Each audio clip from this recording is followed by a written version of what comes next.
Mesdames, Messieurs, bonjour. Bienvenue à Antenne Directe spéciale sur Radio Burkina, consacrée au grand oral du président du Faso, le capitaine Ibrahim Traoré.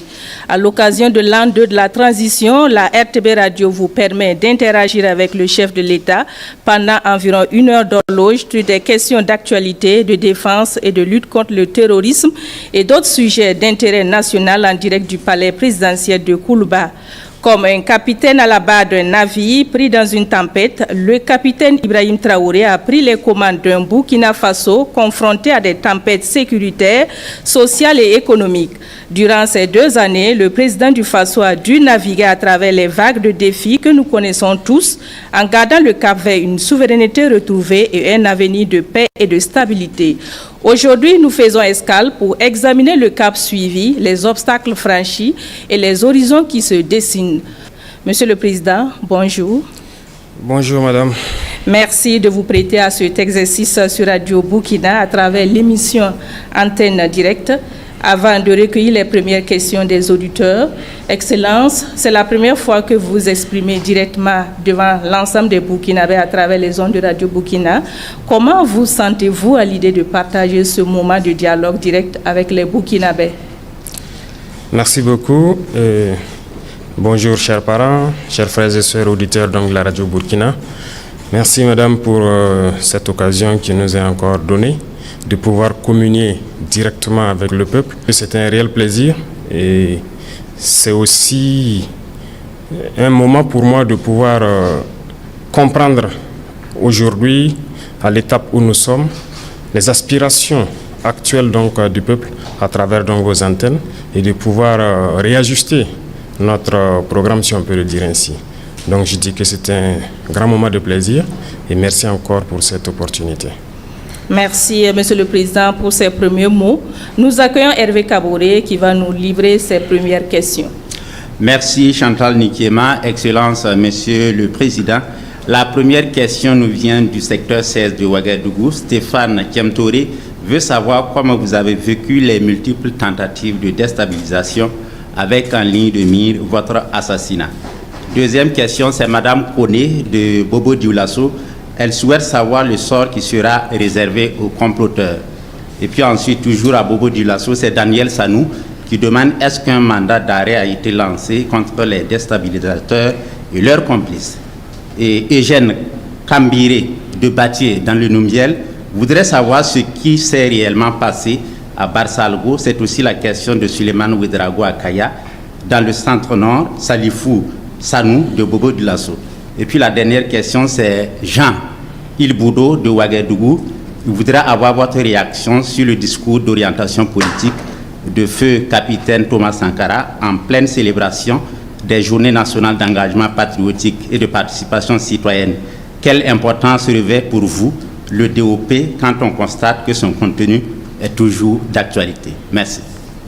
Merci Hervé Kaboré pour cette première série de questions des auditeurs. Monsieur le Président, vous venez d'entendre les préoccupations des auditeurs qui tournent autour des velléités de déstabilisation et notamment avec l'attaque de Barsalgo. Les auditeurs voudraient savoir comment avez-vous vécu ces situations? Avant de nous engager dans cette mission, je pense qu'il y a un certain nombre de risques qu'il faut mesurer et accepter d'assumer. Et parmi ces risques, il y a le fait de ne pas réussir la mission pour laquelle on était venu. Donc quand on vient, c'est soit ça passe ou ça casse. Dieu merci, on a pu réussir la mission pour pouvoir imprimer notre vision des choses à notre pays. Après ça, l'autre risque, c'est d'accepter d'abandonner tout. Voilà, on ne peut pas, en tant que jeune, être là au sommet de l'État et vouloir peut-être me retrouver sous des manguiers à manger du rusumbala comme les autres. C'est-à-dire accepter d'oublier sa jeunesse, accepter d'oublier la vie et se consacrer entièrement à la patrie.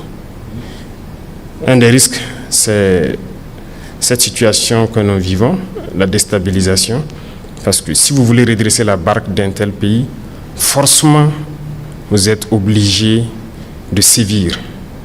Et en sévissant pour redresser, vous créez des ennemis internes et externe. Il faut donc s'attendre à ces situations de déstabilisation, d'assassinat et de tout. Parce que nous avons touché aux intérêts de beaucoup de personnes. Il y a donc une inégalité sociale, il y a de la corruption, il y a une mauvaise gestion de la chose publique.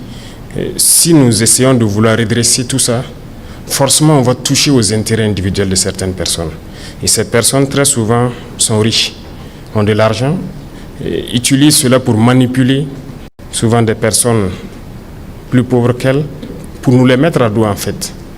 Ça c'est à l'interne et ces mêmes personnes n'hésitent pas à coaliser donc avec les forces impérialistes qui passent leur temps donc à nous endeuiller, à nous appauvrir.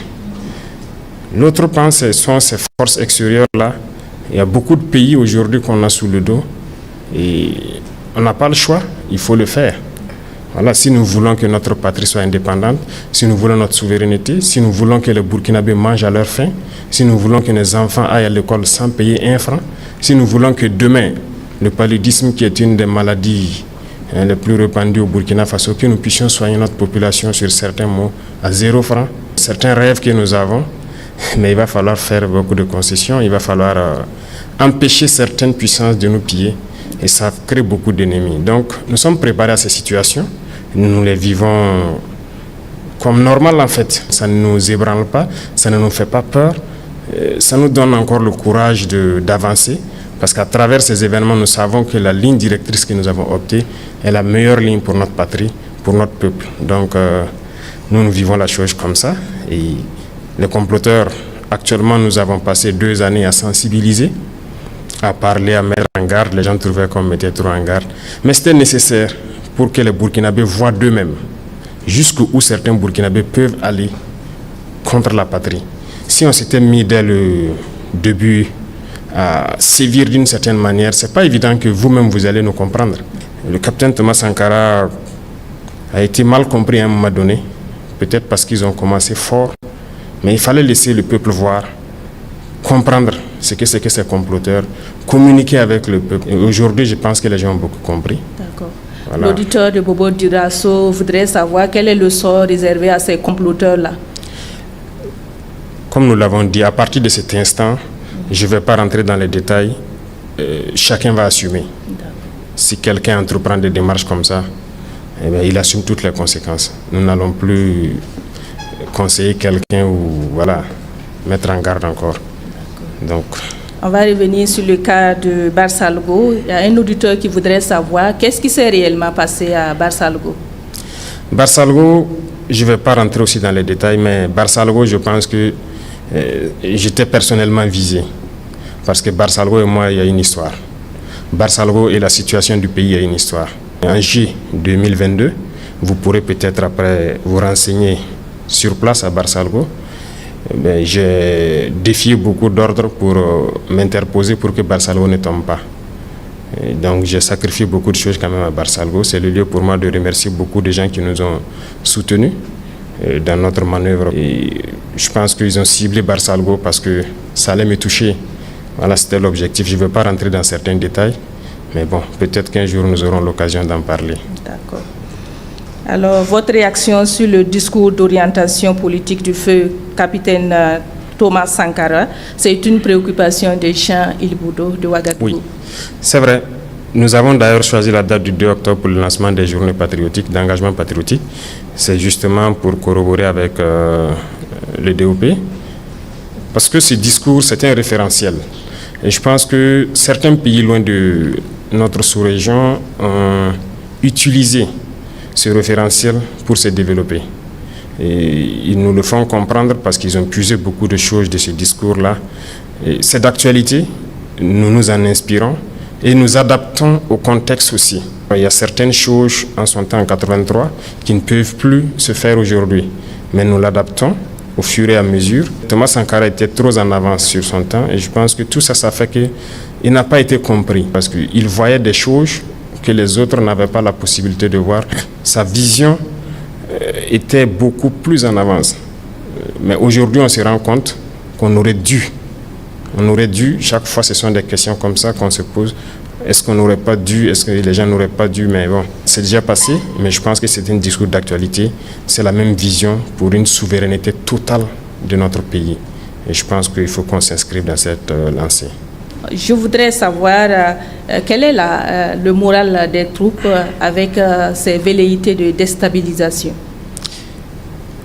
Je dirais que le moral des troupes est au beau fixe, parce que s'engager pour défendre la patrie, vous savez, quand on est militaire et qu'il y a un autre état d'esprit naturel qui est là au sein du milieu, au sein de l'armée, et se lever, prendre son sac à dos, son arme et partir au front, c'est pas donné à tout le monde. Mais généralement, dans la tête du militaire, quand il part, c'est avec fierté qu'il part. Il sait ce qui peut arriver, mais c'est avec fierté qu'il part. Et aujourd'hui, avec ce que nous avons mis en place, ce que nous essayons de faire comme effort à travers l'accompagnement du peuple, beaucoup de militaires sont vraiment fiers d'être militaires. Voilà pourquoi ils se donnent corps et âme. Et avec tout l'accompagnement que le peuple aussi fait à leur endroit, je pense que ça ne peut que booster le moral. C'est vrai que ces situations de déstabilisation ne les affectent pas, mais ça les donne encore plus de courage de se battre. Ils comprennent mieux pourquoi ils doivent se battre pour leur patrie. Ils savent bien que ce n'est pas pour rien qu'on tente de nous déstabiliser, malgré que nous avons pu changer la donne en termes d'équipement, de recrutement, de formation dans un laps de temps. Si des gens tentent encore de déstabiliser, ça donne plus d'arguments aux militaires de rebooster leur morale et de se battre. Merci. Hervé Kaboré nous a rejoint pour les questions des auditeurs. Hervé, c'est à vous. Oui, Chantal Nikiema, c'est M. Alassane Ouedraogo qui nous appelle de Kaya, dans le centre-nord. Il demande, après l'attaque de Barsalgo, l'opinion publique se demande si des sanctions ont déjà été appliquées à l'encontre des responsables et complices. Où en est-on en termes de justice et de réparation pour les victimes de cette tragédie? Voilà, c'est la question de M. Ouedraogo Alassane de Kaya, en attendant. Merci Hervé. Monsieur le Président, vous avez la parole pour répondre à M. Ouedraogo. D'accord, merci. Il faut dire qu'après toute attaque, depuis qu'on est là, après chaque attaque, nous essayons de faire une analyse de la situation pour comprendre qu'est-ce qui a marché et qu'est-ce qui n'a pas marché. Tant qu'on n'arrive pas à le faire, on ne peut pas améliorer la situation. Donc, naturellement, après l'attaque de Barsalgo, sur le plan militaire, il faut analyser qu'est-ce qui s'est passé, qu'est-ce qui a marché, qu'est-ce qui n'a pas marché. Là, nous sommes presque au bout donc, de cette enquête. Je pense que les autorités militaires sont allés plusieurs fois à Barsalgo, enquêter, continuent d'enquêter aussi à travers Kaya, et les responsabilités seront situées d'ici quelques jours. J'attends le résultat du rapport et les sanctions vont tomber. Toutes les attaques, c'est ce que nous faisons. Il y a eu des attaques où on est amené à radier souvent certaines personnes qui ont manqué au devoir. Voilà, parce qu'on n'a pas le choix tant qu'on s'engage et qu'on sent que la faille vient du dispositif.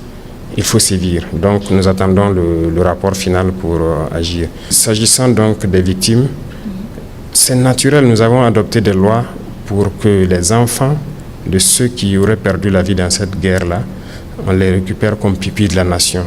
Et ceux aussi qui sont tombés, on les prend comme martyrs. Le gouvernement est permanemment aux côtés donc, des populations pour pouvoir prendre en charge déjà sur tout le côté psychologique, sur le côté humanitaire, santé et tout, de tous les membres donc, des familles qui ont été endeuillées lors de cette tragédie.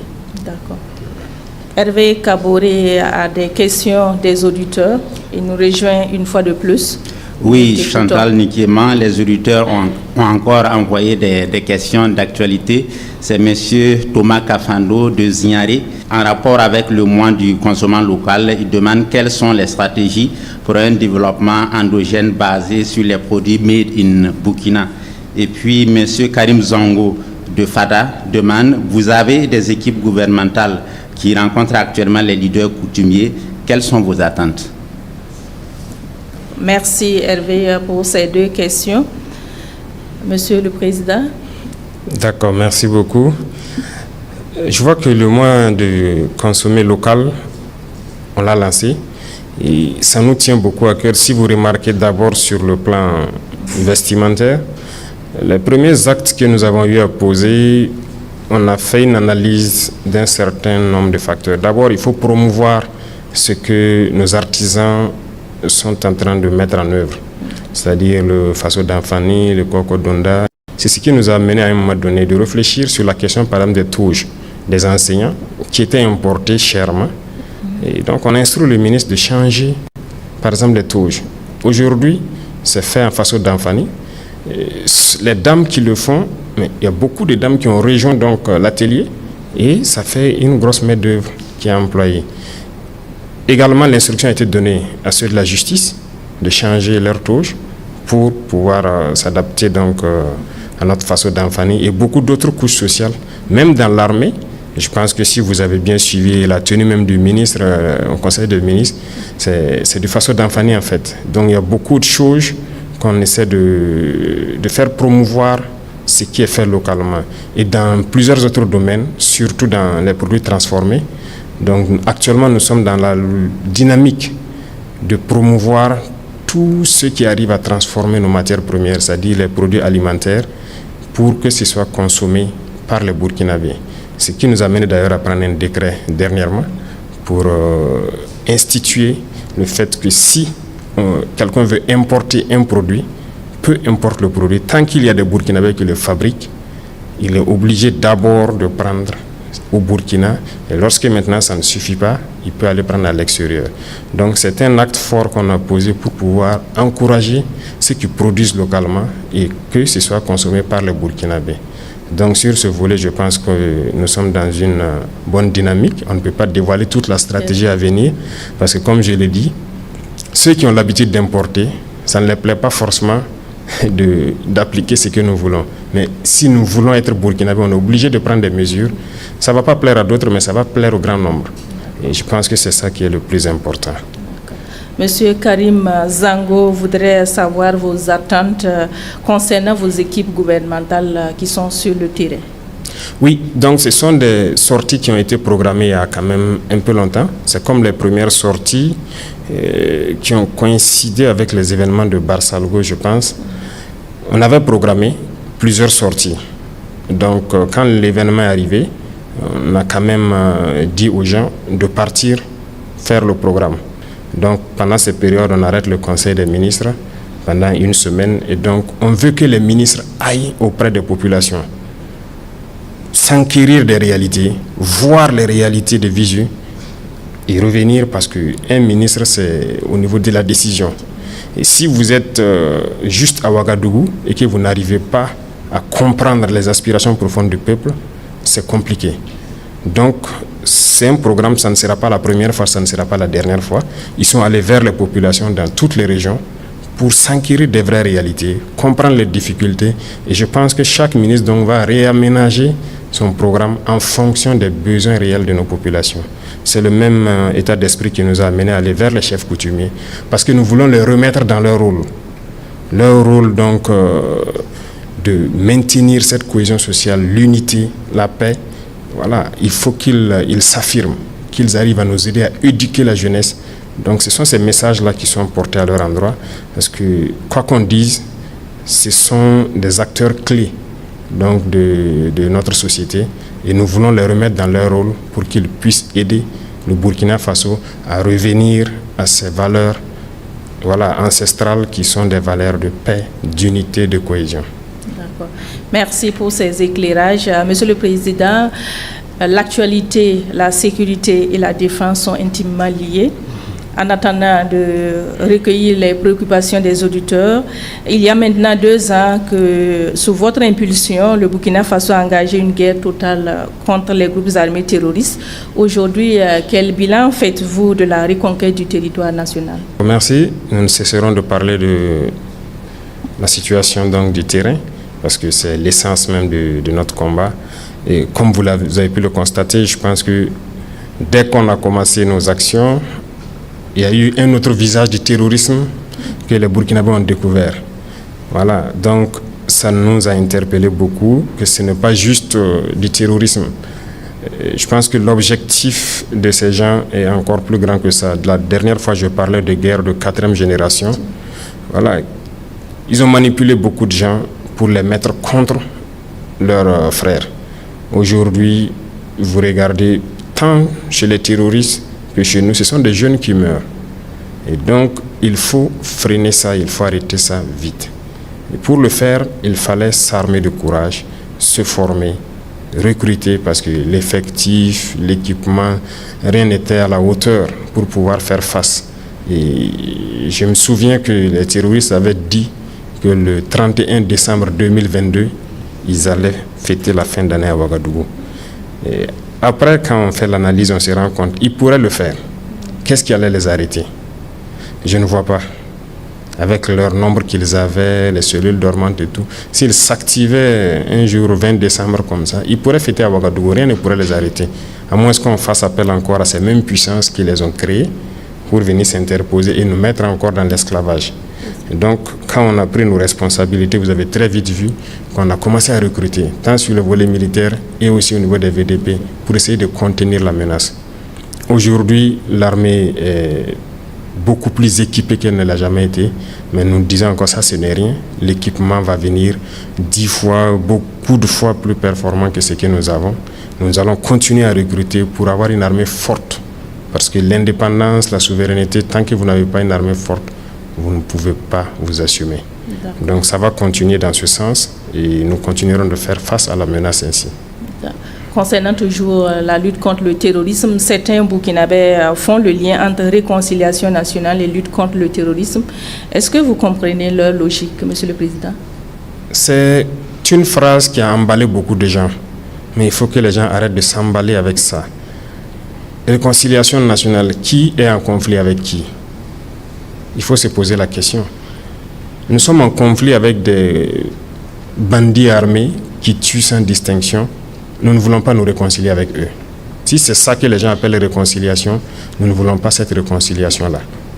Soit ils arrêtent, ils déposent leurs armes, ils reviennent à la République, mais nous ne pouvons pas laisser des gens en train de nous tuer et nous asseoir parler de réconciliation. Non, nous allons combattre. Nous allons combattre jusqu'à ce qu'ils soulèvent eux-mêmes le drapeau blanc et venir. Et on verra. Donc, ce sont des termes que souvent certains emploient sans même savoir de quoi il s'agit. Nous recevons des correspondances dans ce sens aussi. Des gens qui nous écrivent pour, soi-disant, nous donner des stratégies dans le sens de la cohésion sociale et tout, et réconciliation nationale. Mais quand vous lisez au fond, écoutez, on ne peut pas réconcilier les gens de cette façon. Il y a des gens qui ont détruit ce pays. S'ils ont des problèmes en justice ou des problèmes avec la société, mais il faut résoudre ce problème. Il faut que les personnes reconnaissent, peut-être payent ce qu'ils ont fait, ou ce qu'ils ont pillé et tout. Avant qu'on parle de réconciliation, il ne s'agit pas de balayer tout ça du revers de la main et dire au nom de la réconciliation, ça ne va pas s'arrêter, ça va continuer. Ça, c'est de l'impunité. Nous retrouvons Hervé Kaboré pour d'autres séries de questions sur la sécurité et la défense. Hervé Kaboré. Oui, Chantal Nikiema, Clément Guigemde nous appelle de Bobo Dioulasso. Je voudrais savoir si le président pouvait rassurer que les 30% restants seront reconquis en 2025. Clément Guigemde aussi salue les initiatives présidentielles qui vont faire du pays un État émergent et il se demande que répondez-vous à ceux qui pensent que vous devriez uniquement faire la guerre. Et puis il y a Julien qui nous appelle de Gawa dans le sud-ouest et dit les forêts étant le nid des groupes armés terroristes, le gouvernement a-t-il prévu un plan d'équipement et de déploiement des eaux et forêts pour libérer et consolider ces forêts? Il y a Diallo Aruna qui nous appelle de PA. Il demande est-ce qu'il est envisagé l'ouverture de commissariats dans les communes qui n'en disposent pas? Merci. Merci Hervé pour cette série de questions. Nous allons commencer par la question de Clément Guigemde sur la reconquête du territoire national. 70%, à quand les 30% restants, la reconquête des 30% restants? Le souhait est que si demain on peut reconquérir les 30%, on le fait. Je disais à certains que le matériel que j'ai remis dernièrement aux forces, personne ne le voit sur le terrain d'abord. Donc les gens s'entraînent très bien. Actuellement ils sont prêts. Donc dans quelques jours, la lutte va reprendre de plus belle. Et nous espérons aller très vite, reconquérir le maximum, reverdir autant que possible. Quand on dit reverdir dans notre jargon, ça veut dire avoir des espaces où les gens pourront faire leur tourisme, faire tout ce qu'ils veulent en toute liberté, vraiment free, comme on le dit, sans crainte. Voilà, donc c'est ce que nous sommes en train de développer et ça se fait en tandem défense et sécurité parce que autant que les forces qui sont en première ligne évoluent, il faut qu'à l'arrière on réorganise les forces de sécurité pour pouvoir assurer donc la pleine quiétude des populations. Donc nous poursuivons. 2025 est décisif et nous allons aller dans ce sens pour que nous puissions reconquérir les 30% restants. D'accord. Youl Yen de Gawa dit les forêts étant le nid des groupes armés terroristes, le gouvernement a-t-il prévu un plan d'équipement et de déploiement des eaux et forêts pour libérer et consolider ces forêts, Monsieur le Président? Nous sommes là-dessus parce que les eaux et forêts, il faut le dire, quand nous sommes arrivés, nous avons essayé d'évaluer la situation. C'était malheureusement un constat amer. Ils étaient là, dans leur poste. Comme je le disais, on pouvait trouver 10 agents des eaux et forêts dans un poste avec une seule arme. Donc, si vous faites des années sans toucher à une arme, c'est un peu compliqué de dire aujourd'hui qu'on peut les injecter directement dans les forêts. Les forêts sont les champs de bataille donc des militaires actuellement. Ce sont les militaires qui fouillent les forêts. Ce sera eux qui vont libérer les forêts avant d'installer les eaux et forêts pour la consolidation. Et nous continuons le recyclage des eaux et forêts. Si vous remarquez, il y a certaines unités qu'on a pris un peu, que nous essayons de recycler et les mettre à niveau. Pour que lorsque les militaires vont finir certaines portions, eux maintenant ils s'installent et ça a commencé.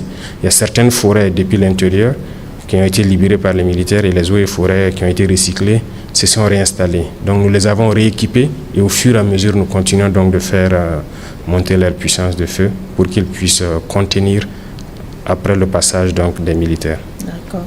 Nous allons revenir sur le deuxième volet de questions de Clément Guigemdé qui demande que répondez-vous à ceux qui pensent que vous devriez vous consacrer uniquement à la guerre?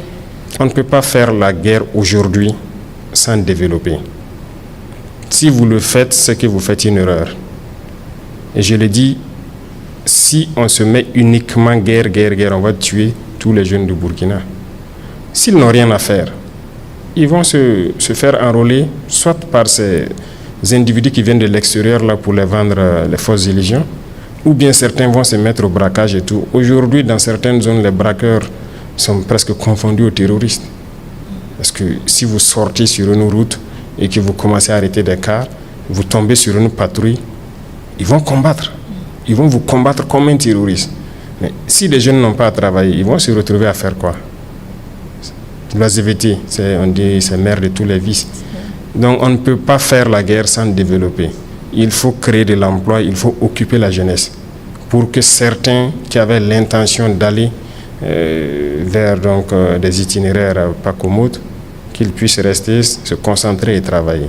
Donc ces gens qui disent qu'il faut juste la sécurité, je pense que soit ils ne sont pas de bonne foi ou bien ils ne comprennent pas exactement ce que c'est que cette guerre. Voilà. Pourquoi les pays développés, il n'y a pas ce genre de guerre là-bas? C'est dans nos pays, soi-disant pauvres, appauvris. Donc, il faut que nous reprenions en compte nos richesses et donner du travail à la jeunesse. Et je pense que ça accompagne la sécurité. Toujours dans le domaine de la sécurité, Aruna Diallo de PA voudrait savoir, est-ce qu'il est envisagé l'ouverture de commissariats de police dans les communes qui n'en disposent pas? Si vous avez encore suivi, il y a eu un des conseils des ministres justement où on a remodifié l'architecture de la sécurité.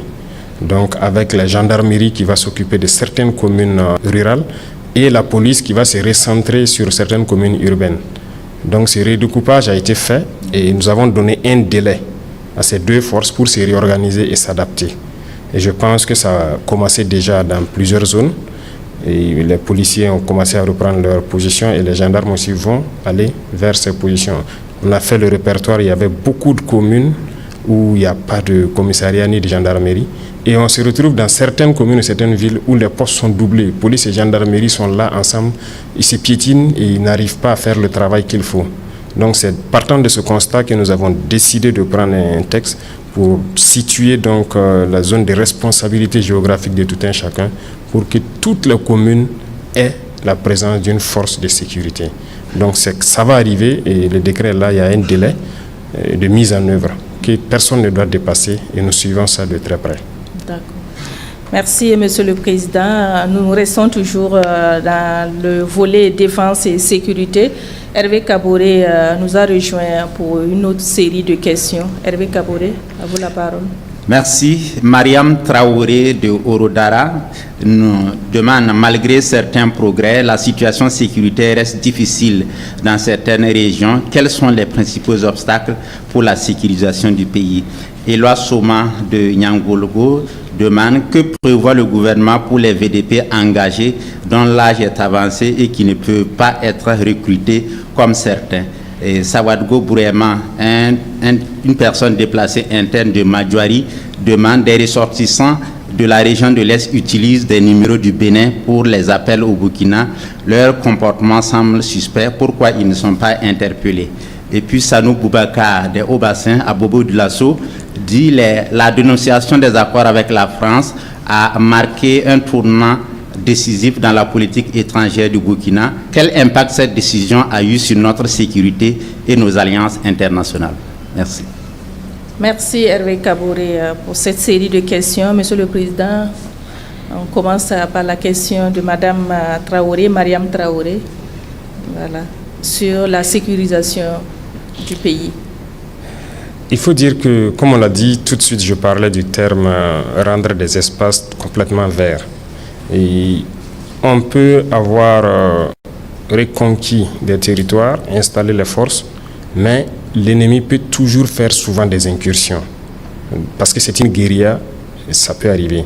Aujourd'hui, comme je l'ai dit, nous avons préparé une certaine logistique pour lancer dès les prochains jours la phase qui doit reverdir totalement certaines zones. Et cette phase, nous ne pouvons pas la détailler ici. Ça sera de grands travaux, certainement. Les zones que nous avons reconquises et qui connaissent des incursions, c'est juste une question de temps. Nous allons reverdir ces zones-là pour que les gens ne puissent plus faire d'incursions. Et tout ça qui nous a amené aussi à réarticuler donc les forces de sécurité pour que lorsque nous allons mettre tous ces dispositifs en place, chacun s'installe dans la zone où il doit être. Et lorsque eux ils sont là, le renseignement et avec les VDP qui sont sur place doit permettre d'empêcher toute incursion. Donc c'est un processus et je pense que tout est fin prêt pour que certaines zones soient complètement vertes au fur et à mesure. D'accord. Les VDP participent à la reconquête du territoire. Et Loa Soma de Nyangologo voudrait savoir quel est le sort réservé à ces VDP engagés dont l'âge est avancé et qui ne peut pas être recruté comme certains dans la fonction publique et autres. Oui, nous avons notre plan pour leur reconversion. C'est comme les militaires aussi qui arrivent donc à la retraite. Et si vous remarquez, avec l'initiative présidentielle pour l'autosuffisance alimentaire, nous avons lancé un programme déjà dans l'armée, il y a des reportages là-dessus, pour apprendre à certains militaires qui ont un certain âge à se reconvertir petit à petit à l'agriculture, à l'élevage ou à certains métiers de leur choix. Voilà, parce qu'il y a aussi des gens qui font des spécialités. Par exemple, des gens qui ont fait le génie, et ils peuvent être dans d'autres entreprises pour exprimer toujours leur potentialité là-bas. Donc ça sera la même chose pour les VDP. Déjà, quand je suis passé une fois à Bagré, j'ai échangé avec des VDP là-bas où j'ai vu qu'il y avait beaucoup de personnes âgées qui ne pouvaient pas être recrutées et qui avaient déjà demandé à avoir des terres au bord de certains points d'eau pour l'agriculture. Donc nous avons instruit donc la BVDP pour mettre tout en œuvre pour que ces gens-là puissent s'installer et produire. Donc nous encourageons donc les VDP à ça aussi, ce qui a mené dans certains points, si vous remarquez, ils font la guerre et ils produisent en même temps. C'est en même temps une formation et nous voudrons, lorsqu'on veut les désengager, qu'on puisse les accompagner à s'installer dans leur domaine de prédilection pour continuer donc leur effort de contribution donc, au développement du Burkina Faso. Sawadgo Bourema de Madjouari, dans l'est du Burkina, voilà, il nous informe que des ressortissants de la région de l'est utilisent des numéros du Bénin pour les appels au Burkina. Leur comportement est suspect. Pourquoi ne sont-ils pas interpellés? Merci à l'auditeur. En fait, la complicité aussi est très grande, comme il a dit. Et ça rend déjà très difficile le combat, mais nous prenons la complicité en compte comme une difficulté. et nous arrivons à la surmonter. La zone de Madjoari, comme il a dit, certaines zones à l'est ne sont pas accessibles. Ça fait partie des 30% donc, du territoire que nous devons reconquérir. Ce sont des zones de forêt et ce sont des zones assez difficiles en termes de combat. Mais des individus qui prennent des numéros étrangers, qui appellent et tout, c'est sûr que peut-être ils ont d'autres intentions ou bien ils sont déjà mêlés à d'autres choses, mais nous attendons d'arriver sur le terrain et reconquérir et voir ce qui doit être réservé à ces gens-là. C'est ce que je peux dire, mais pour l'instant, on ne peut que faire des spéculations, si je peux dire, sur la question, puisqu'on ne sait pas pourquoi ils appellent, ainsi de suite. Mais nous savons très bien que beaucoup de gens ont été interpellés dans la région de l'Est pour complicité avec les terroristes. Ils les ravitaillent. En tout cas, ils se donnent corps et âme à prendre des pistes pour aller ravitailler les terroristes. Beaucoup ont été interpellés. Nous continuons aussi des opérations dans ce sens-là. Donc, ils n'ont pas à s'inquiéter. Je pense que Madjoari, on va y arriver. D'accord. Nous partons dans les hauts bassins avec M. Sanou Boubacar qui parle de la dénonciation des accords avec la France qui a marqué un tournant dans la politique étrangère du Burkina. Quel impact cette décision a-t-elle sur notre sécurité et nos alliances internationales? Bon, je disais tantôt que notre action est intrinsèquement liée à beaucoup de personnes à l'étranger. Donc la dénonciation de ces accords, c'est une chose, mais ce n'est pas que ça. Il y a d'autres choses qui ne sont pas visibles, que les gens n'ont pas perçues. Il y avait d'autres forces, en plus des forces françaises ici, par exemple, qu'on a fait partir. Ils sont partis dans le silence, sans faire vraiment du bruit, mais les gens ne se sont pas rendus compte. Mais ils ne sont pas partis parce qu'ils le veulent, parce qu'ils sont contents, mais ils continuent d'agir contre nous. Je prends par exemple, on parle des accords avec la France. Il y avait des permis miniers ici qui avaient été donnés à des puissances aussi qui refusent carrément même de nous accompagner et tout. Au jour d'aujourd'hui, il y a un bon nombre de permis que moi j'ai déjà retirés et on va continuer de retirer. Vous pensez que quoi? Ça va influencer forcément sur nous parce qu'ils ne sont pas contents. Forcément sur le volet sécuritaire, il faut qu'on s'apprête. Voilà pourquoi, au tout début, par exemple, nous n'avons pas parlé des permis. Nous attendons d'être à un certain niveau aussi, avant de... C'est par étapes. Et je pense qu'il y a forcément un lien, mais nous avons pris en compte cette donnée-là. Hervé Kaboré nous a rejoint pour ce dernier volet des questions. Oui, Chantal Nikiema, Excellence, Monsieur le Président, Ama Diallo revient en tout cas sur la sécurité et la défense. Il est à Dori, dans le Sahel, et vous avez entrepris la réorganisation de l'armée avec des nouvelles unités et stratégies. Quel est le résultat sur le terrain? Maïmouna Ouedraogo nous appelle de Bitou, dans le centre-est. Elle dit « La situation humanitaire est également préoccupante. Et quelles stratégies sont en cours pour assurer la protection et le retour des déplacés dans leur localité d'origine? » Ouedraogo Moumouni est déplacé à Manektaba, à Tikari, et demande qu'est-ce qui est fait, justement comme Madame Ouedraogo de Bitou, qu'est-ce qui est fait pour accélérer le retour des déplacés dans leur village d'origine. Il appelle à augmenter le nombre de recrues au niveau des FDS pour libérer les zones encore sous emprise terroriste. Merci. Merci à vous, Hervé Kaboré. Monsieur le Président, la question du retour des déplacés internes est évoquée. Oui. Qu'est-ce qui est fait pour leur retour dans leur localité d'origine? Merci bien.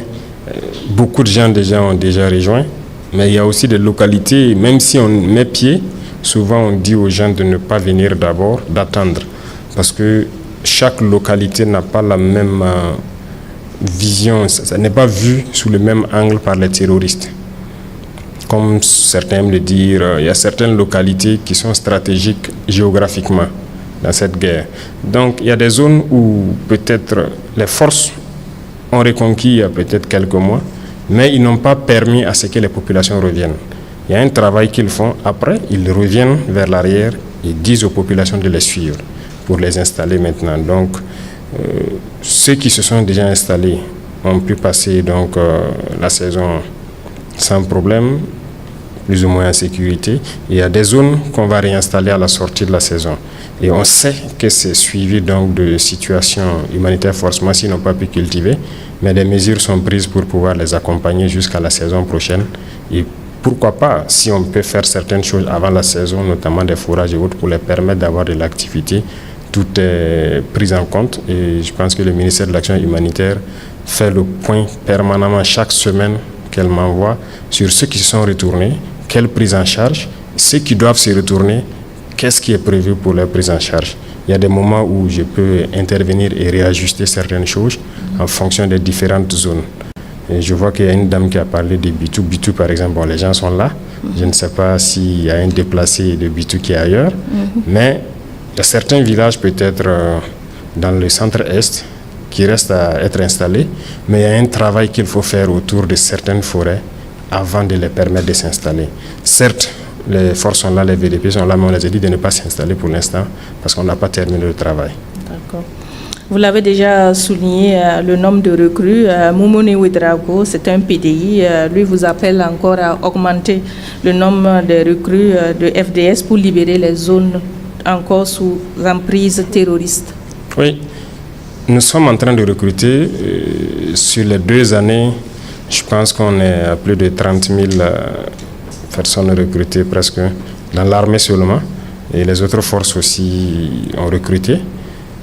Nous avons doublé, sinon même plus, la masse de forces donc, au niveau de l'armée des terres pour pouvoir faire face. Mais nous partons aussi à un rythme un peu lent parce qu'il y a beaucoup de choses qu'il faut autour du recrutement. Si vous remarquez, nous avons recruté en temps 5 000, après on est passé à 10 000, aujourd'hui nous sommes à presque 15 000, parce que la formation, il ne faut pas la bâcler. Et c'est l'occasion donc de remercier donc, certains pays, donc, notamment les pays de l'AES, qui nous ont donné un coup de main au départ. Le Niger, nous avons envoyé des troupes au Niger formées pour revenir s'installer. Nous avons envoyé des troupes au Mali formées. Nous en avons envoyé donc au Togo. Aujourd'hui, depuis que nous avons pris notre destin en main, comme on le dit, la plupart des pays européens qui offraient des formations au Burkina ont systématiquement fermé. Et certains pays, malheureusement, donc, qui sont nos voisins, ont automatiquement aussi fermé les rapports militaires avec nous, ont cherché nos stagiaires qui étaient chez eux. On a répondu à la réciproque aussi. Mais nous avons compris que nous pouvons nous former nous-mêmes, on n'a pas besoin forcément d'eux. Parce que la formation, c'est une question d'expérience dans la guerre et on réadapte en prenant en compte certains paramètres pour les nouvelles recrues. Donc, nous partons à un rythme qui peut paraître là à leurs yeux, il faut recruter beaucoup, mais nous voulons aussi bien les former, bien les équiper pour qu'ils puissent être efficaces sur le terrain parce que la menace grandit. D'accord. Justement, la réorganisation de l'armée revient. C'est une question de Amad Diallo de Dori. Et il demande quel résultat sur le terrain avec cette stratégie. Mais si on n'avait pas réorganisé et créé des unités organiques, on ne pourrait pas tenir, c'est pas possible. Parce que comme ils l'ont dit, dès qu'on a pris notre virage, vous avez vu que l'intensité des combats est montée d'un cran. Et il fallait s'adapter automatiquement. Et chez nous, dans l'armée, quand on dit une unité, ce sont des gens qui vivent ensemble, qui se connaissent et qui combattent ensemble. Et quand il y a des situations, ils sont prêts à tous mourir ensemble, mais ils ne peuvent pas avoir certains comportements. Depuis longtemps, nous ne combattons pas en unité. Voilà, nous on aime dire dans notre jargon, c'est des cotisations. Chaque corps envoie quelques soldats, on les rassemble, on part les déposer quelque part. Ce n'est toujours pas fini. Il y a certaines positions toujours qui sont dans cette configuration. Et c'est difficile de combattre comme ça. Vous partez, vous retrouvez sur le terrain, vous ne vous connaissez pas bien. Vous n'êtes pas habitué, vous ne connaissez même pas son nom. On vous attaque. Vous n'avez pas confiance en lui. Comme une équipe de football. Ouais. Si on se met à rassembler des gens qui ne se sont jamais vus, qui ne se connaissent pas, bon, c'est très difficile. Et tous nos détachements étaient comme ça, nos unités c'était comme ça. Et donc, nous avons rapidement compris ça, qu'il faut changer, parce que nous-mêmes, nous avons fait ça. Moi, j'ai été sur le terrain avec des hommes que je ne connais pas. Et je vous dis que vous êtes bleu, vous sortez, vous arrivez, vous ne savez pas quoi faire. Voilà. Vous ne savez pas qui est qui, souvent même, c'est très compliqué. Donc aujourd'hui, nous avons des unités organiques qui ont permis de contenir la situation. Nous avons créé beaucoup de birs et au niveau de la police, nous avons réorganisé en Goumi. Ils en ont plus d'une dizaine qui ont pu contenir la situation dans certaines zones. Au niveau de la gendarmerie, c'est les esseries qu'ils ont créées, il y en a 3 je pense, qui aussi assurent la sécurité sur certains axes stratégiques. Donc nous allons continuer à créer des unités organiques. L'armée de terre actuellement est en train de se réorganiser pour mettre fin dans un délai donné à ces détachements où il y a des cotisations. Donc pour avoir des unités organiques. Et nous allons continuer dans ce sens-là. Là, nous aurons une armée bien structurée, bien organisée et des unités dignes de ce nom. Monsieur le Président, comment se fait aujourd'hui la coordination de la lutte contre le terrorisme au sein de l'espace AES au regard des attaques qui se multiplient dans l'espace AES?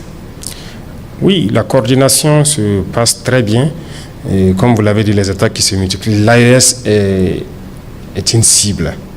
Voilà, c'est voir des Africains s'unir, c'est pas bon pour d'autres personnes. Donc il faut tout faire pour casser cette alliance. On comprend, mais nous sommes là pour ça. Et voilà pourquoi très tôt nous avons commencé donc à mettre en place immédiatement dans chaque pays des officiers de liaison.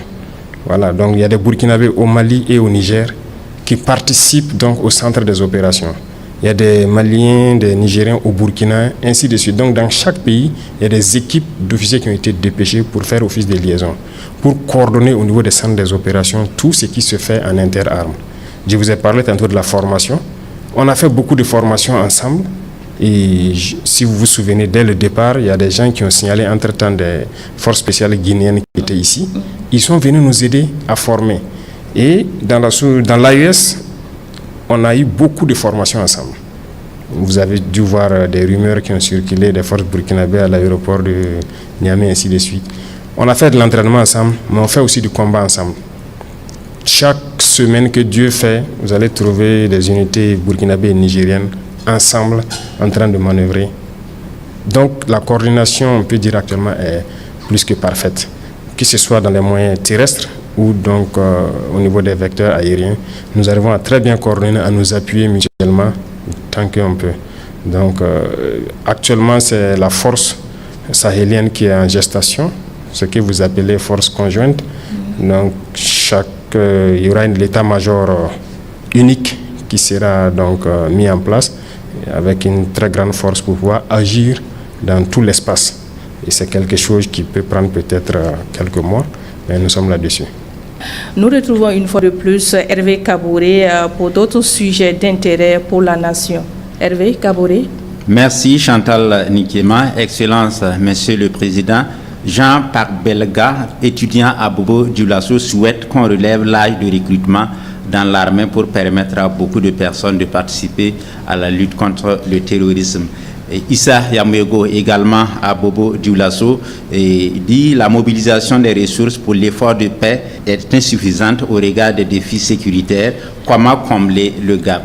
Et Idrissa Sawadgo appelle de Ouagadougou et demande pourquoi l'ancien président Damiba n'est toujours pas extradé au Burkina. Merci. Merci Hervé Kaboré. On va commencer par la dernière question. Pourquoi le président Damiba n'est toujours pas extradé au Burkina Faso? D'accord, donc sur cette question, je pense qu'il y a eu depuis un temps donné ces implications avérées dans ces projets de déstabilisation et tout. Mais le dernier projet où quand même c'était en lien avec des terroristes, nous avons donc repris les discussions avec les autorités togolaises. Aujourd'hui même peut-être qu'on devrait se voir, mais avec l'échange que je devais avoir avec mon peuple, j'ai décidé de surseoir à cette réunion.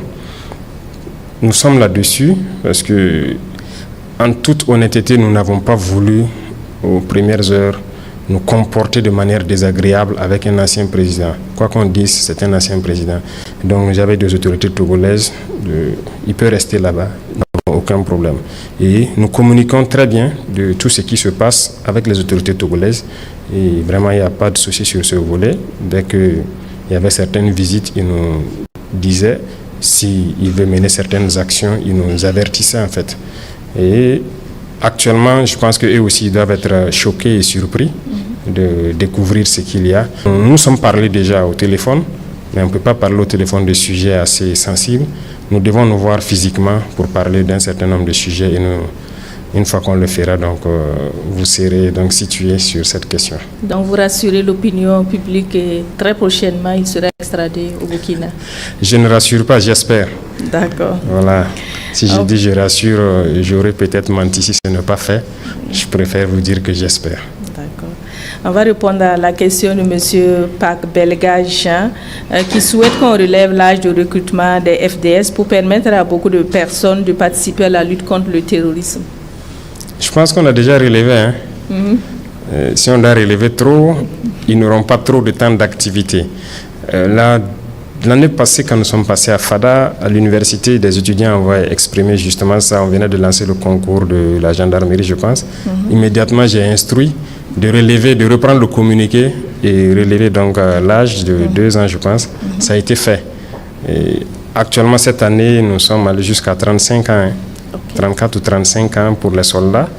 L'académie aussi, on avait lancé avec un âge un peu restreint, mais ils ont refait le communiqué et rehaussé le niveau. Voilà, l'âge encore. Donc, je pense que là où nous sommes, au niveau où nous sommes, c'est pas mal quand même. Si on rehausse trop, on va recruter des personnes qui ne seront pas forcément aptes physiquement à suivre le rythme de la formation. Ça peut quand même poser un problème de vieillissement dans l'armée dans quelques années. Donc il faut qu'on calcule tout ça avant d'agir. Mais nous allons étudier. Monsieur Yambego Issa de Bobo Dioulasso dit ceci: la mobilisation des ressources pour l'effort de paix est insuffisante au regard des défis sécuritaires. Comment combler ce gap? Le défi sécuritaire est énorme. La mobilisation, on peut dire insuffisante, mais déjà ça permet de faire certaines choses. Il y a certains partenaires qui ont accepté de nous accompagner aussi, il faut le dire, dans l'acquisition d'équipements. Mais on verra, nous sommes sur certaines questions, mais nous espérons réunir un certain nombre d'arguments pour le porter au peuple, et ce sera au peuple de décider si on peut faire autre chose pour mobiliser ou pas. Parce qu'aujourd'hui, depuis que nous sommes là, vous n'allez jamais aller quelque part pour vouloir même ne serait-ce qu'un franc de prêt pour vous équiper et que vous allez avoir. Donc nous avons compris ça, nous avons effacé la question de crédit, de prêt dans nos questions d'équipement militaire.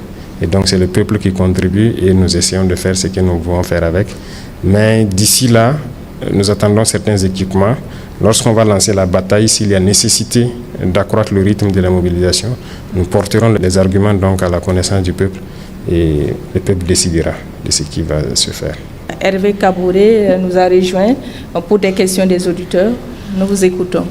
Oui, Excellence, Monsieur le Président, Kadi Yaro de Poura demande si la mine d'or de Poura est dans l'agenda du gouvernement. Clément Guigimde de Bobo Dioulasso revient, demande à quand la remise à plat des salaires afin que chaque Burkinabé puisse vivre dignement. C'est aussi la question de Kassoum Dambré à Boromo.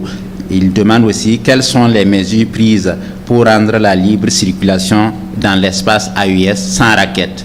Et Mathieu Bationo de Tenado dans le Sanguier demande pourquoi ne pas mettre en place dans chaque village une banque de céréales alimentée par les producteurs quand on sait que la Sonagest a montré ses limites.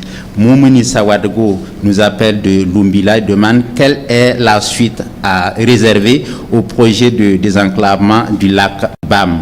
Et Elifas Thiolé de Gawa dans le sud-ouest demande à quand la monnaie AES. Merci Hervé Kabouré pour cette série de questions. Monsieur le Président, on répond à la première question de Kadi Yaro qui nous a appelé de Poura. Il demande si la mine d'or de Poura est inscrite dans votre agenda. Merci. Il faut dire que toutes les mines d'or sont inscrites actuellement dans notre agenda parce que pour l'or, quand même, nous savons l'exploiter. Et c'est ce que je disais, je ne comprends pas pourquoi on sait exploiter l'or et qu'on doit donc laisser des multinationales venir exploiter notre or. Donc c'est dans ce sens que j'ai dit qu'il y a des permis qu'on est en train de retirer et qu'on va le faire nous-mêmes. Donc la mine d'or de Poura fait partie de ces mines que nous comptons exploiter. L'APEC, si vous voyez, l'APEC a commencé dans la zone du sud-ouest avec sa première mine. nous allons continuer aussi, autant qu'ils vont monter en puissance, à leur donner des permis pour qu'ils exploitent eux-mêmes. Et l'autre société, la Sopamib est actuellement aussi opérationnelle. C'est à travers la Sopamib que nous avons donc payé les 2 mines Bongo et Wayon. D'autres mines seront donc dans le patrimoine de la Sopamib pour leur permettre aussi d'exploiter ces mines industrielles-là. Donc, pourra faire bien partie. D'accord. Clément Guigamde revient. À quand la remise à plat des salaires afin que chaque Burkinabé puisse vivre dignement? C'est aussi la question de Kassoum Damré à Boromo. Les inégalités sociales. Ouais. Beaucoup de gens donc réclament ça. Et je pense que c'est une question qu'on va devoir attaquer tôt ou tard. Quoi qu'on dise, il y aura des grincements des dents, comme on le dit, mais on est obligé de s'attaquer à ça à un moment donné pour que chacun puisse vivre dignement, comme ils le disent. Mais avant ça, nous avons voulu d'abord nous mettre un certain nombre de lignes, étudier et voir qu'est-ce qui peut être fait en général. Parce que, comme je dis, il faut comprendre ses forces d'abord, son potentiel. C'est ce que nous sommes en train de faire dans le secteur minier aujourd'hui. Et nous nous rendons compte que si on reprend possession de nos mines et que nous arrivons à baisser la température donc de cette guerre, peut-être qu'on n'aura pas besoin de remettre à plat, comme on le dit, diminuer des salaires. Nous allons voir comment peut-être remettre à niveau certains salaires.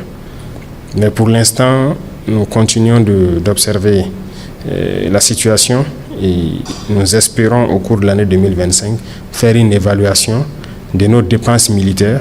Est-ce qu'il faut continuer à accroître les dépenses militaires en 2026 ou pas? Et aussi les mines qu'on va exploiter au cours de l'année 2025, qu'est-ce que ça nous a rapporté? Est-ce qu'avec ça, ça permet donc de rehausser le niveau de salaire de certains et équilibrer un peu? Parce que c'est vraiment disparate. Il y en a qui sont dans des salaires, je dirais, incommensurables par rapport à d'autres qui traînent vraiment les pas. Et nous comptons équilibrer la balance. Donc, ils peuvent se rassurer. Nous ne voulons pas faire forcément baisser le salaire de certains, mais nous allons voir en fonction de nos potentialités qu'est-ce qu'on peut faire pour mettre tout le monde au même niveau. La question de l'AES revient. Quelles sont les mesures prises pour rendre la libre circulation dans l'AES sans raquette? Également, à quand la monnaie AES? Très bien, je pense que cette question de raquette est à l'ordre du jour. Des instructions fermes ont été données déjà au ministre de la Sécurité pour déjà commencer à sévir contre cette question de raquette. Il y a des dossiers qui sont actuellement en justice même sur certaines personnes. Les raquettes, ce ne sont pas de bons comportements. Surtout, malheureusement, ce sont des forces de sécurité qui le font. Ce n'est vraiment pas de bons comportements lorsque nous voulons aller dans l'Union, dans la Confédération. Et cette semaine, je pense que les experts des identifications de la sécurité sont réunis à Bamako. L'objectif, c'est d'harmoniser un certain nombre de documents de voyage, mais aussi d'identité. Et donc, il y aura une carte d'identité AES qui doit voir le jour. Et avec ça, ou le passeport AES, nous devrons pouvoir circuler librement sans raquette. Et nous mettrons aussi dans chaque pays un certain nombre de dispositions qui permettent aux usagers de rendre compte ou en tout cas de dénoncer les cas de raquette. Déjà au Burkina Faso, nous avons pris beaucoup de mesures. Et actuellement, c'est en cours de mise en œuvre, notamment donc, le centre d'appel qui peut aussi être utilisé, les dénonciations qui peuvent être faites jusqu'à la présidence du Faso. Et nous avons mis en place le CRD qui doit sévir au-dessus de toutes les autres considérations de textes qui peuvent exister. Et le CORAG, comme on le dit, actuellement est instruit aussi d'enquêter sur toute forme de corruption, de raquettes ou de dossiers mal gérés. Ils sont là-dessus dans les jours à venir. Il y a des choses qui vont sortir. Les individus qui seront pris dans des situations comme ça puissent payer. Mathieu Bationo de Tinado, sujet, pourquoi pas ne pas mettre en place dans chaque village une banque de céréales alimentée par les producteurs? Oui, ça aussi c'est une bonne question et je vois qu'il a même parlé de la SONAGES. La SONAGES avait beaucoup de difficultés. Nous avons changé donc la direction et actuellement j'ai instruit au ministre d'accroître le nombre de magasins SONAGES. Il est là-dessus, d'avoir ses camions à lui. pour pouvoir transporter les céréales et les stocker, parce que Sonagès fonctionnait sur des locations.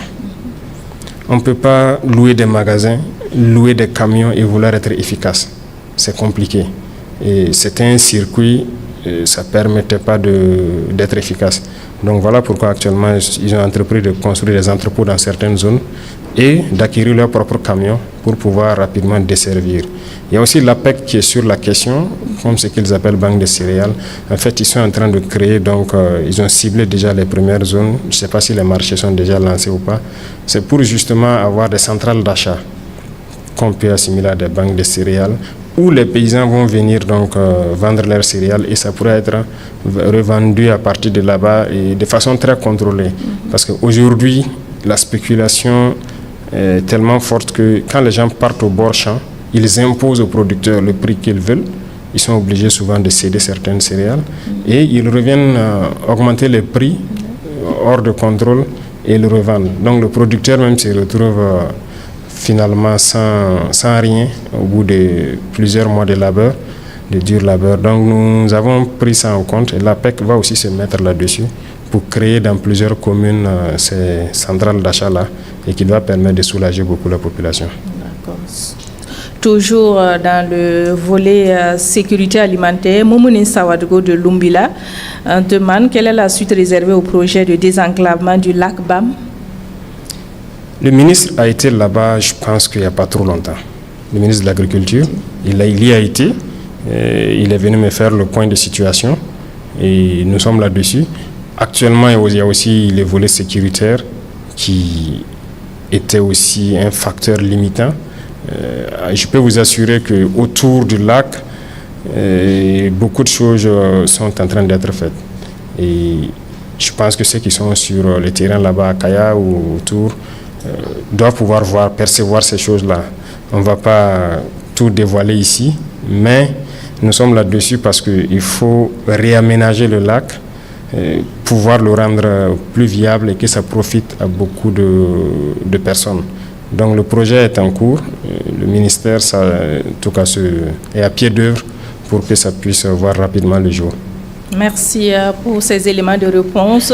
Nous accueillons une fois de plus Hervé Kaboré pour les questions des auditeurs.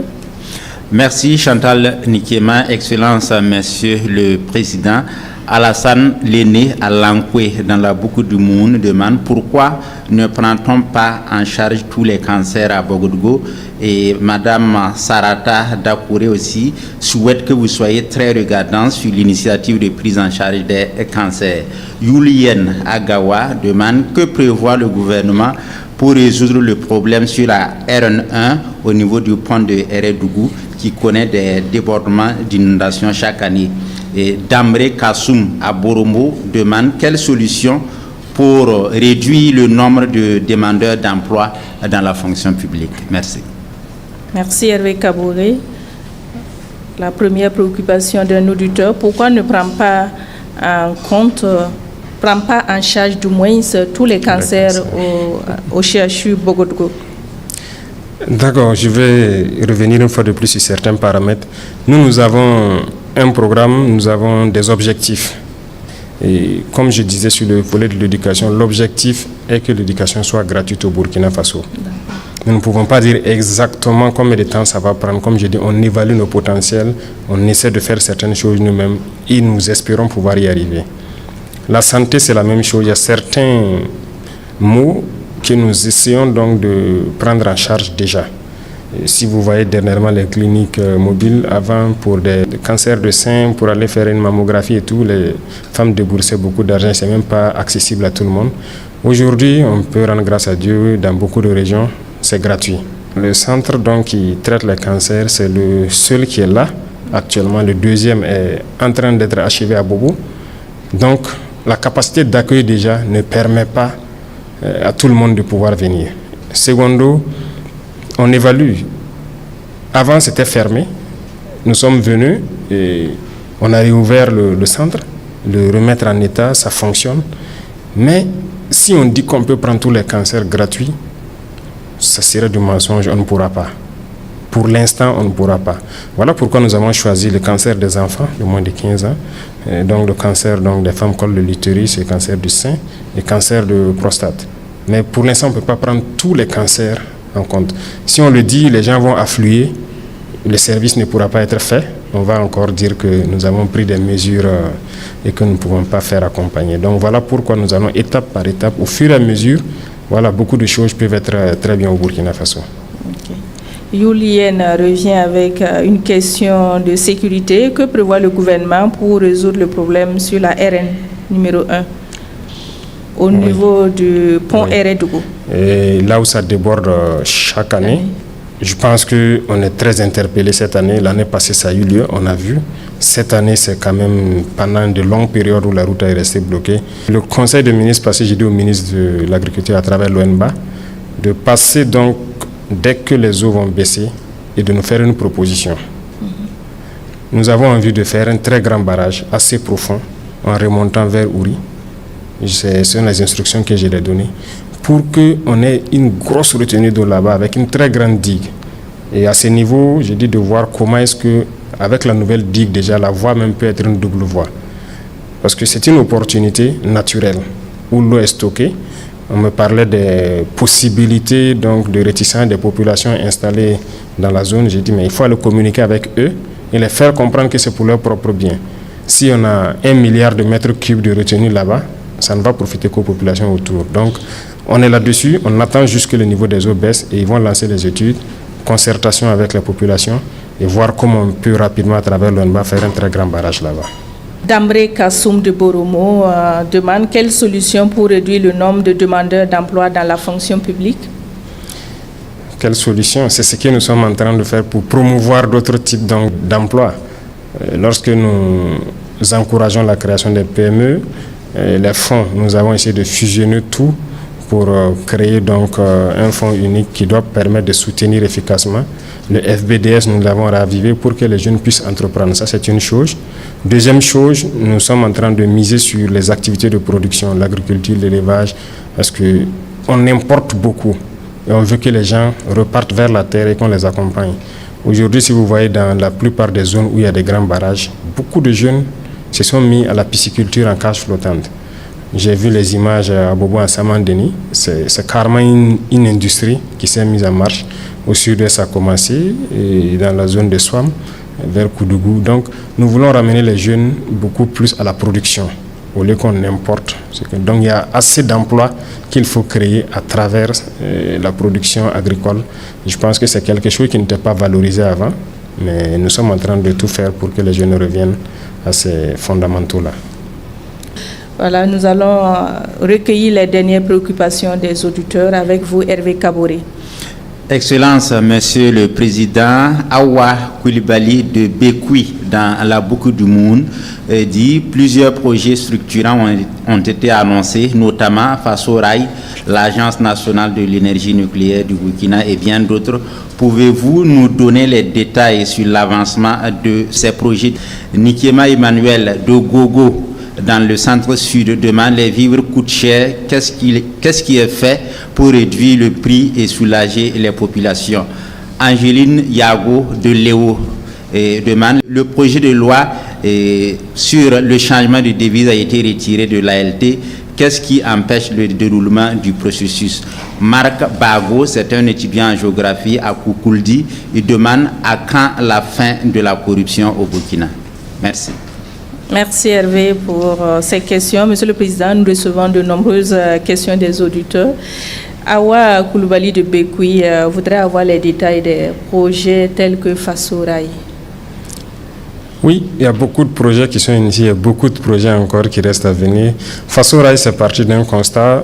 Nous voulons faire des rails, parce que les rails qui sont là ne sont pas du tout modernes.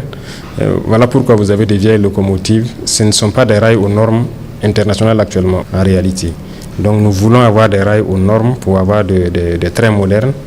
Et ce qui nous a amené à prospecter un peu à travers le monde pour créer des lignes de rails. Mais on s'est rendu compte que le coût est très très très élevé. Les derniers dossiers que j'ai vus, les kilomètres de rails nous coûtaient entre 17 et 18 millions d'euros. Donc plus de 10 milliards. Vous faites 300 km de rails, vous êtes à plus de 3 000 milliards. Donc nous avons décidé, au lieu de faire ça, s'endetter pour ce genre de construction, nous préférons envoyer l'emploi au Burkina. Donc mettre en place l'usine carrément qui produit les rails et qui pose les rails. Et ce sont des Burkinabés qui vont être employés dedans. Donc c'est ce qui nous amène à les prospecter et c'est en bonne voie. Nous sommes donc en train de, en phase de faire les contrats avec les partenaires qui veulent nous accompagner aussi avec ça pour l'implanter et produire nos rails. Là quand même on pourra desservir beaucoup de zones dans le pays. À quand la fin de la corruption au Burkina Faso? C'est une préoccupation de Marc Bago, étudiant à Koukouldi. La fin de la corruption.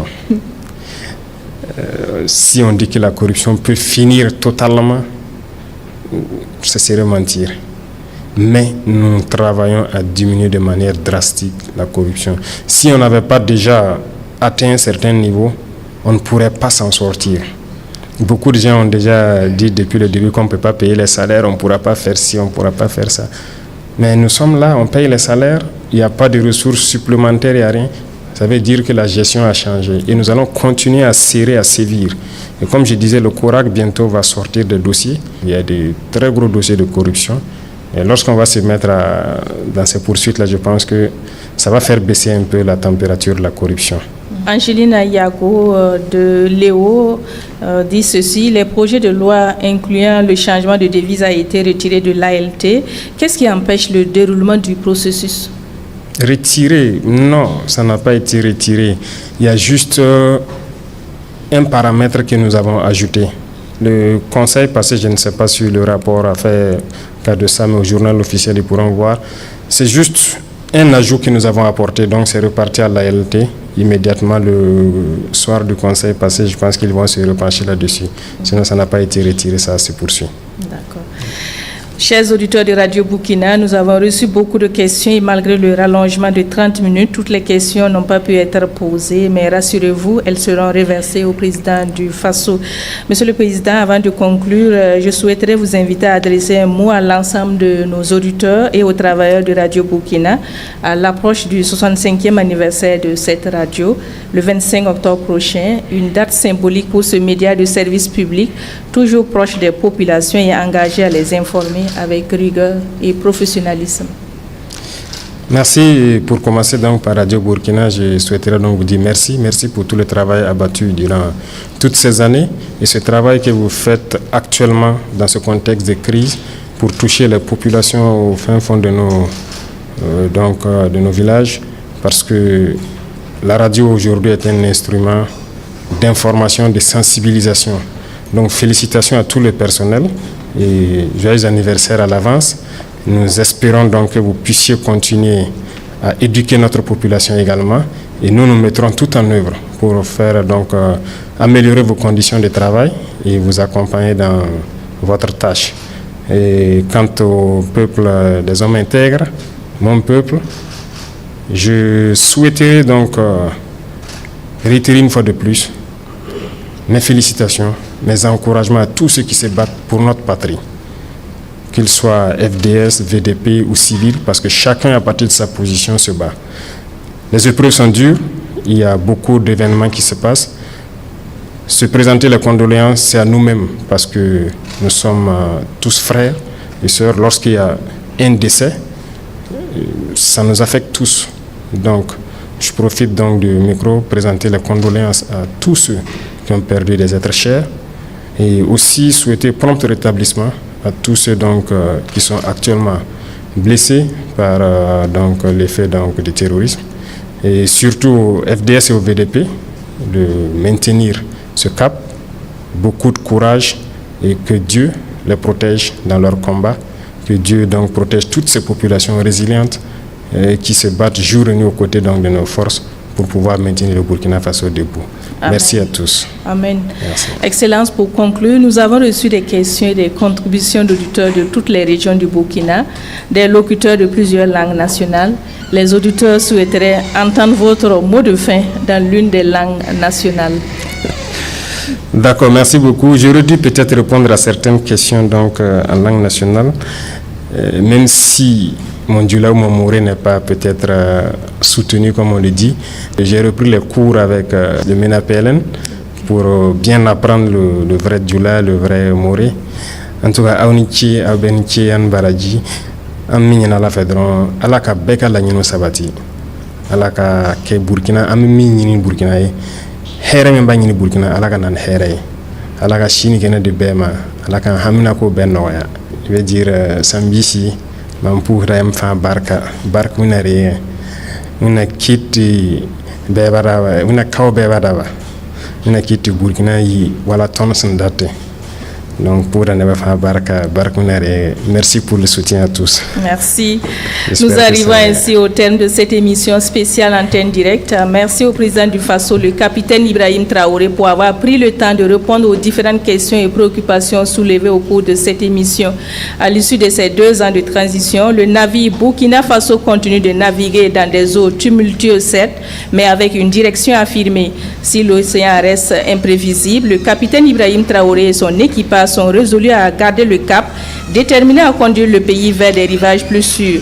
Merci à vous, Excellents, pour ces moments d'échange avec le peuple en direct sur les ondes de Radio Burkina. Merci à vous, fidèles auditeurs, pour votre participation active et vos questions pertinentes. Merci également à l'UNALPHA et aux radios partenaires qui ont relayé cette émission. Chers auditeurs, continuez de rester informés et engagés pour contribuer chacun à son niveau à l'édification de notre chère patrie. Vive le Burkina Faso.